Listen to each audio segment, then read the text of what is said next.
लेकिन समस्या क्यों है फिर? पूरी सृष्टि में सब कुछ बढ़िया हो जाना चाहिए, गड़बड़ियां कहाँ होती हैं? यदि पति परमेश्वर है, पत्नी लक्ष्मी है, तो झगड़ा क्यों होता है?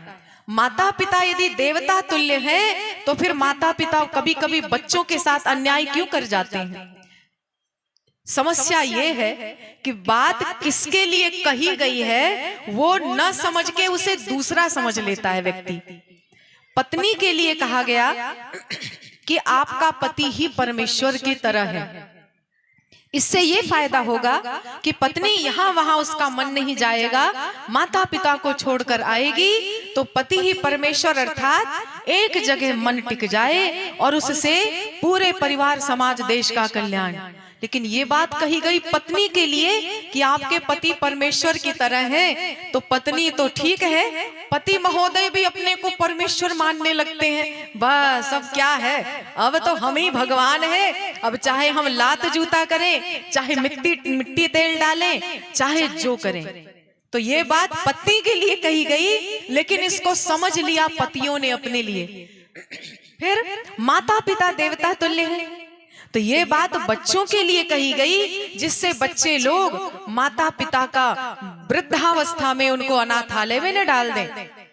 एक और प्रश्न आता है कि हम कोई भगवत भजन, कोई पूजन अर्चन, कोई पाठ, नाम जप, तीर्थ यात्रा, यज्ञ कुछ भी नहीं करते, हम यदि माता पिता की सेवा करते हैं तो हमें इससे कितना पुण्य मिलेगा? हमारे गुरुदेव ने कहा 0। माता पिता की सेवा, उनकी केयर, उनकी सुरक्षा, उनका ध्यान रखे तो उससे कितना पुण्य मिलेगा? कुछ नहीं। क्यों? क्योंकि किसी से हमने 1000 रुपया लिया, उसको लौटा दिया तो काहे का पुण्य है? माता पिता ने हमें पृथ्वी पर जन्म दिया, हमारा पालन पोषण किया, हमें इतना बड़ा किया, बदले में हमने माता पिता की वृद्धावस्था में सेवा कर दी, तो इससे कोई पुण्य थोड़ी मिलने वाला। हाँ, यदि नहीं करते तो पाप अवश्य लगेगा। तो इस तरह से यदि माता पिता हमारे देवता हैं, ये बात बच्चों के लिए कही गई, और माता पिता ही सोचे बस अब क्या है, हम ही भगवान हैं, हम चाहे बच्चों के साथ जो व्यवहार करें। तो यहाँ पर कौन से धर्म को हम पकड़े जिससे हम धार्मिक बने रहे, हमारे जीवन में मंगल, सुख और उत्साह बना रहे, प्रभु चरणों की प्राप्ति हो। ये माइक तो अपने आप सुधर गया।